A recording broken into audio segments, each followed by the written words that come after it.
احبار باب نمبر 25 زمین کے لیے سبت کا سال۔ رب نے سینا پہاڑ پر موسیٰ سے کہا، اسرائیلیوں کو بتانا کہ جب تم اس ملک میں داخل ہوگے جو میں تمہیں دوں گا تو لازم ہے کہ رب کی تعظیم میں زمین 1 سال آرام کرے۔ 6 سال کے دوران اپنے کھیتوں میں بیج بونا، اپنے انگور کے باغوں کا کاٹ چھانٹ کرنا اور ان کی فصلیں جمع کرنا۔ لیکن 7واں سال زمین کے لیے آرام کا سال ہے، رب کی تعظیم میں سبت کا سال۔ اس سال نہ اپنے کھیتوں میں بیج بونا، نہ اپنے انگور کے باغوں کی کاٹ چھانٹ کرنا۔ جو اناج خود بخود اگتا ہے اس کی کٹائی نہ کرنا، اور جو انگور اس سال لگتے ہیں ان کو توڑ کر جمع نہ کرنا، کیونکہ زمین کو 1 سال کے لیے آرام کرنا ہے۔ البتہ جو بھی یہ زمین آرام کے سال میں پیدا کرے گی اس سے تم اپنی روزانہ کی ضروریات پوری کر سکتے ہو، یعنی تو، تیرے غلام اور لونڈیا، تیرے مزدور، تیرے غیر شہری، تیرے ساتھ رہنے والے پردیسی، تیرے مویشی اور تیری زمین پر رہنے والے جنگلی جانور۔ جو کچھ بھی یہ زمین پیدا کرتی ہے وہ کھایا جا سکتا ہے۔ بحالی کا سال۔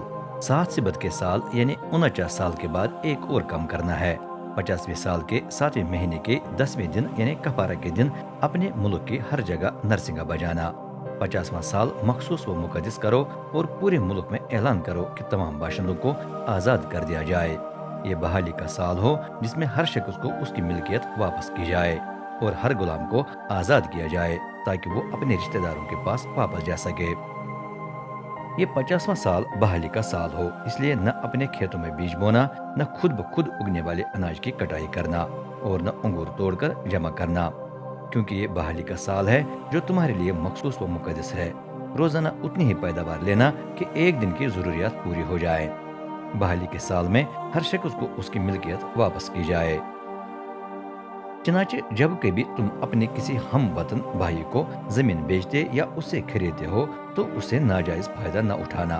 زمین کی قیمت اس حساب سے مقرر کی جائے کہ وہ اگلے بحالی کے سال تک کتنے سال فصلیں پیدا کرے گی۔ اگر بہت سال رہ گئے ہوں تو اس کی قیمت زیادہ ہوگی، اور اگر کم سال رہ گئے ہوں تو اس کی قیمت کم ہوگی، کیونکہ ان فصلوں کی تعداد بک رہی ہے جو زمین اگلے بحالی کے سال تک پیدا کر سکتی ہے۔ اپنے ہم وطن سے ناجائز فائدہ نہ اٹھانا بلکہ رب اپنے خدا کا خوف ماننا، کیونکہ میں رب تمہارا خدا ہوں۔ میری ہدایت پر عمل کرنا اور میرے احکام کو مان کر ان کے مطابق چلنا، تب تم اپنے ملک میں محفوظ رہو گے۔ زمین اپنی پوری پیداوار دے گی، تم سیر ہو جاؤ گے اور محفوظ رہو گے۔ ہو سکتا ہے کوئی پوچھے، ہم 7ویں سال میں کیا کھائیں گے جبکہ ہم بیج نہیں بوئیں گے اور فصل نہیں کاٹیں گے؟ جواب یہ ہے کہ میں 6 سال میں زمین کو اتنی برکت دوں گا کہ اس سال کی پیداوار 3 سال کے لیے کافی ہوگی۔ جب تم 8ویں سال بیج بو گے تو تمہارے پاس 6 سال کی اتنی پیداوار باقی ہوگی کہ تم فصل کی کٹائی تک گزارا کر سکو گے۔ موروثی زمین کے حقوق۔ کوئی زمین بھی ہمیشہ کے لیے نہ بیچی جائے، کیونکہ ملک کی تمام زمین میری ہی ہے۔ تم میرے حضور صرف پردیسی اور غیر شہری ہو۔ ملک میں جہاں بھی زمین بک جائے وہاں موروثی مالک کا یہ حق مانا جائے کہ وہ اپنی زمین واپس خرید سکتا ہے۔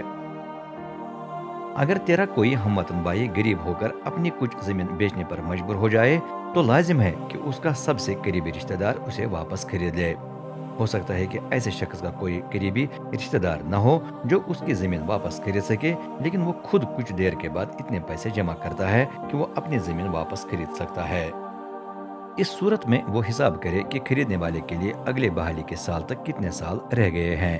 جتنا نقصان خریدنے والے کو زمین کو بحالی کے سال سے پہلے واپس دینے سے پہنچے گا اتنے ہی پیسے اسے دینے ہیں۔ لیکن اگر اس کے پاس اتنے پیسے نہ ہوں تو زمین اگلے بحالی کے سال تک خریدنے والے کے ہاتھ میں رہے گی، پھر اسے موروثی مالک کو واپس دیا جائے گا۔ اگر کسی کا گھر فصیلدار شہر میں ہے تو جب وہ اسے بیچے گا تو اپنا گھر واپس خریدنے کا حق صرف 1 سال تک رہے گا۔ اگر پہلا مالک اسے پہلے سال کے اندر اندر نہ خریدے تو وہ ہمیشہ کے لیے خریدنے والے کی موروثی ملکیت بن جائے گا۔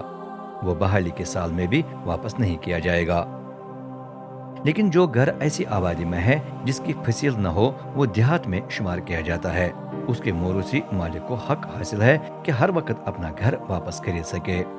بحالی کے سال میں اس گھر کو لازماً واپس کر دینا ہے، لیکن لاویوں کو یہ حق حاصل ہے کہ وہ اپنے وہ گھر ہر وقت خرید سکتے ہیں جو ان کے لیے مقرر کیے ہوئے شہروں میں ہیں۔ اگر ایسا گھر کسی لاوی کے ہاتھ فروخت کیا جائے اور واپس نہ خریدا جائے تو اسے لازماً بحالی کے سال میں واپس کرنا ہے، کیونکہ لاوی کے جو گھر ان کے مقررہ شہروں میں ہوتے ہیں وہ اسرائیلیوں میں ان کی موروثی ملکیت ہیں، لیکن جو زمینیں شہروں کے ارد گرد مویشی چرانے کے لیے مقرر ہیں انہیں بیچنے کی اجازت نہیں ہے، وہ ان کی دائمی ملکیت ہیں۔ غریبوں کے لیے قرضہ: اگر تیرا کوئی ہم وطن بھائی غریب ہو جائے اور گزارا نہ کر سکے تو اس کی مدد کر، اس طرح اس کی مدد کرنا جس طرح پردیسی یا غیر شہری کی مدد کرنی ہوتی ہے، تاکہ وہ تیرے ساتھ رہتے ہوئے زندگی گزار سکے۔ اسے کسی طرح کا سود نہ لینا بلکہ اپنے خدا کا خوف ماننا تاکہ تیرا بھائی تیرے ساتھ زندگی گزار سکے۔ اگر وہ تیرا قرض دار ہو تو اس سے سود نہ لینا، اسی طرح خوراک بیچتے وقت اس سے نفع نہ لینا۔ میں رب تمہارا خدا ہوں، میں تمہیں اس لیے مصر سے نکال آیا کہ تمہیں ملک کنعان دوں اور تمہارا خدا ہوں۔ اسرائیلی غلاموں کے حقوق: اگر تیرا کوئی اسرائیلی بھائی غریب ہو کر اپنے آپ کو تیرے ہاتھ بیچ ڈالے تو اس سے غلام کا سا کام نہ کرانا، اس کے ساتھ مزدور یا غیر شہری کا سا سلوک کرنا، وہ تیرے لیے بحالی کے سال تک کام کرے، پھر وہ اور اس کے بال بچے آزاد ہو کر اپنے رشتہ داروں اور موروثی زمین کے پاس واپس جائیں۔ چونکہ اسرائیلی میرے خادم ہیں جنہیں میں مصر سے نکال آیا، اس لیے انہیں غلامی میں نہ بیچا جائے۔ ایسے لوگوں پر سختی سے حکمرانی نہ کرنا بلکہ اپنے خدا کا خوف ماننا۔ تم پڑوسی ممالک سے اپنے لیے غلام اور لونڈیاں حاصل کر سکتے ہو، جو پردیسی غیر شہری کے طور پر تمہارے ملک میں آباد ہیں انہیں بھی تم خرید سکتے ہو، ان میں وہ بھی شامل ہیں جو تمہارے ملک میں پیدا ہوئے ہوں، وہی تمہاری ملکیت بن کر تمہارے بیٹوں کی میراث میں آ جائے اور وہی ہمیشہ تمہارے غلام رہیں، لیکن اپنے ہم وطن بھائیوں پر سخت حکمرانی نہ کرنا۔ اگر تیرے ملک میں رہنے والا کوئی پردیسی یا غیر شہری امیر ہو جائے جبکہ تیرا کوئی ہم وطن بھائی غریب ہو کر اپنے آپ کو اس پردیسی یا غیر شہری یا اس کے خاندان کے کسی فرد کو بیچ ڈالے تو بک جانے کے بعد اسے آزادی خریدنے کا حق حاصل ہے۔ کوئی بھائی، چچا، تایا، چچا یا تایا کا بیٹا یا کوئی اور قریبی رشتہ دار اسے واپس خرید سکتا ہے۔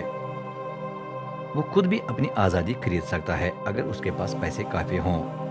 اس صورت میں وہ اپنے مالک سے مل کر وہ سال گنے جو اس کے خریدنے سے لے کر اگلے بحالی کے سال تک باقی ہیں۔ اس کی آزادی کے پیسے اس قیمت پر مبنی ہوں جو مزدور کو اتنے سالوں کے لیے دیے جاتے ہیں۔ جتنے سال باقی رہ گئے ہیں ان کے مطابق اس کی بک جانے کی قیمت میں سے پیسے واپس کر دیے جائیں۔ اس کے ساتھ سال بسال مزدور کا سا سلوک کیا جائے، اس کا مالک اس پر سخت حکمرانی نہ کرے۔ اگر وہ اس طرح کے کسی طریقے سے آزاد نہ ہو جائے تو اسے اور اس کے بچوں کو ہر حالت میں اگلے بحالی کے سال میں آزاد کر دینا ہے، کیونکہ اسرائیلی میرے ہی خادم ہیں، وہ میرے ہی خادم ہیں جنہیں میں مصر سے نکال آیا، میں رب تمہارا خدا ہوں۔